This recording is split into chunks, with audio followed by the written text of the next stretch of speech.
নমস্কার বন্ধুরা, আপনারা সবাই কেমন আছেন? আশা করছি আপনারা সবাই ভালো আছেন, সুস্থ আছেন।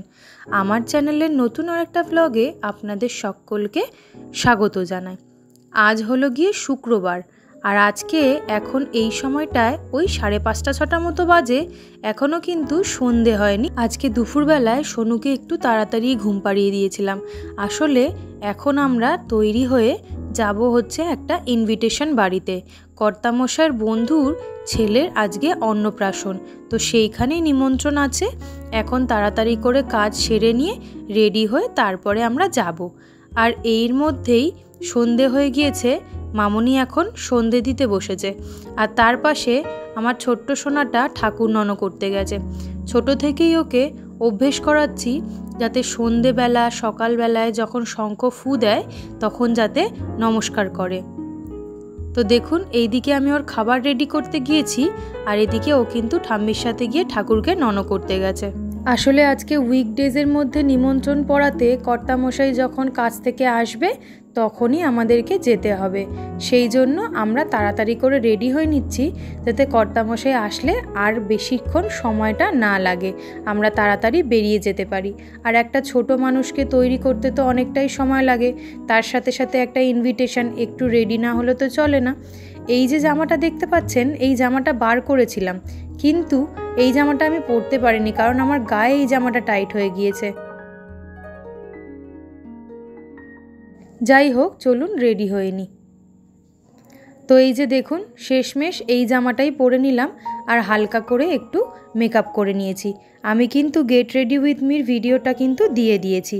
তো এইবার বেরিয়ে পড়া যাক, চলুন। এই যে আমরা চলে এসেছি ভিলাতে, আর ভিলাটা কি অপূর্ব সুন্দর করে সাজিয়েছে। চলুন ভিলাটা সবাই মিলে একবার ঘুরে দেখি।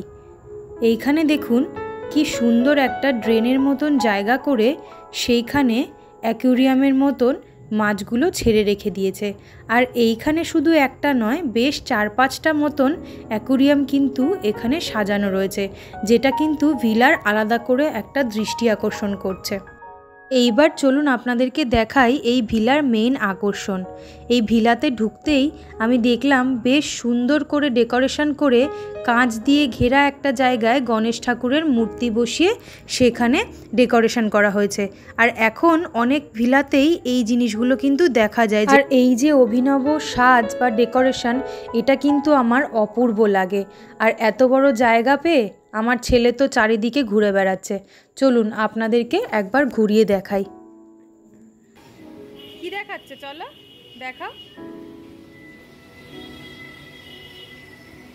অনেক জায়গায় আজকে শুক্রবার দিনটায় গণেশ ঠাকুর উদ্বোধন হয়েছে, আর এই সুযোগে আমাদেরও কিন্তু গণেশ ঠাকুর দেখা হয়ে গেল। গণপতি বাপ্পাকে দেখে মনটা একদম খুশি হয়ে গেল। যাই হোক, চলুন এবার উপরে যাওয়া যাক।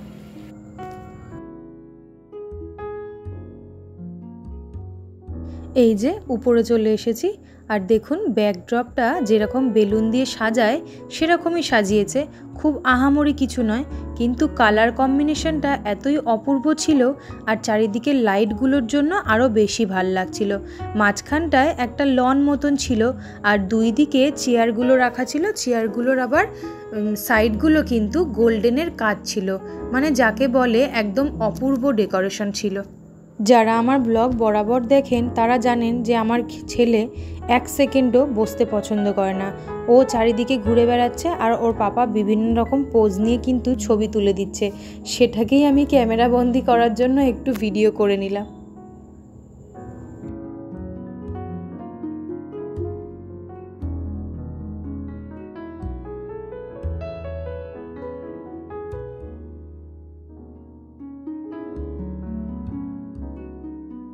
এরপর সন্ধ্যের স্ন্যাক্স নিয়ে চলে আসলো ইভানের পাপা। সেখানে ছিল ক্রিস্পি বেবিকর্ন আর তার সঙ্গে শিক কাবাব, যেগুলো আমি একটু খাচ্ছিলাম আর আমার ছেলেকেও অল্প একটু খাইয়ে দিলাম। আপনারা কি শুনেছেন যে কোথাও ঘুরতে গিয়েও ব্যথা পায় আর তার জন্য আর্নিকা ক্যারি করতে হয়? হ্যাঁ, এইবার থেকে আমাকে আর্নিকা ক্যারি করতে হবে, কারণ ক্যামেরা দাদাভাইদের সাথে বারবার ছোটাছুটি করতে করতে ধুম করে ক্যামেরার মধ্যে বাড়ি খেয়ে তার টাকটা আলু হয়ে গেল। হ্যাঁ, আমার ছেলে এতটাই শান্ত যে তার কোথাও ঘুরতে গিয়েও সে ব্যথা পেয়ে যেতে পারে, ফলে এরপর থেকে আমাকে আর্নিকা ক্যারি করতে হবে।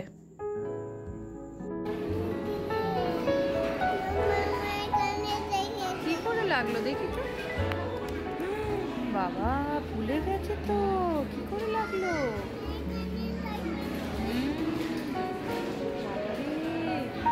রাত্রি 10:30 মতন বেজে গিয়েছে, তাই আর দেরি না করে ইভানকে সোজা নিয়ে গেলাম ডিনার টেবিলে। সেখানেই যেইটুকুনি খায় ওকে খাইয়ে দেব, আর খাইয়ে দাইয়ে নিজেরা ডিনার করে চলে আসব বাড়িতে। বেশি রাত করা যাবে না, কারণ ছেলেটাও রয়েছে ছোট, তার জন্যই আর কি তাড়াতাড়ি করে ডিনারটা করতে যাওয়া। তাও কিন্তু ওই 10:30 মতন বেজে গিয়েছিল। খাবার দাবারের টেস্ট যথেষ্ট ভালো ছিল এবং শেষ পাতে আমি একটা কুলফি নিয়ে নিয়েছিলাম। এটা দিয়েই কিন্তু আমি আমার ডিনারটা শেষ করলাম। বাড়ি আসার সময় নিচে দেখি একটা পানের স্টল করেছে। সেইখানের দাদাটা আবার সুন্দর করে একটা পান বানিয়ে কিন্তু আমাদেরকে খাওয়ালো।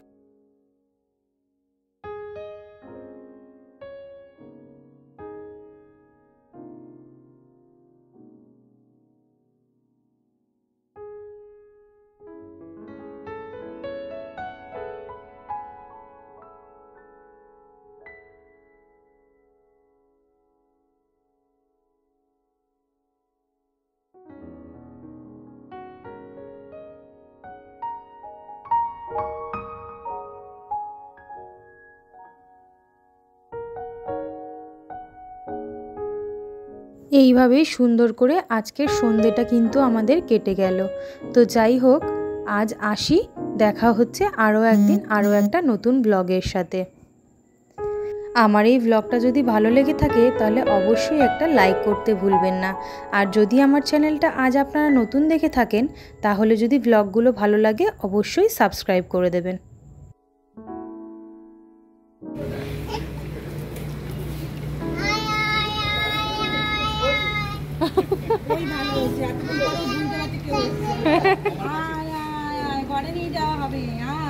আঙ্কেলগুলোকে বলবি, আঙ্কেল একটা ফিশ দাও তো।